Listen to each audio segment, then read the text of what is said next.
السلام عليكم ورحمة الله وبركاته. فضلا وليس أمرا الاشتراك في القناة وتفعيل زر الجرس ليصلكم كل جديد. هزة أرضية بقوة 5.6 ريختر تضرب مصر ولا خسائر. دعونا نتعرف على التفاصيل. تعرضت مصر أمس الثلاثاء لهزة أرضية بلغت قوتها 5.6 بمقياس ريختر دون وقوع خسائر.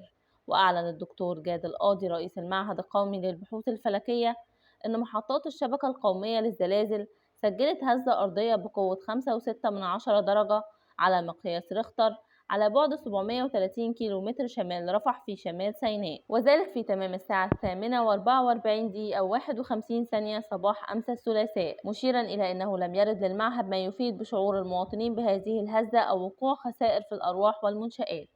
إلى هنا ينتهي الخبر. شكرا لحسن استماعكم ودعمكم المتواصل، والسلام عليكم ورحمة الله وبركاته.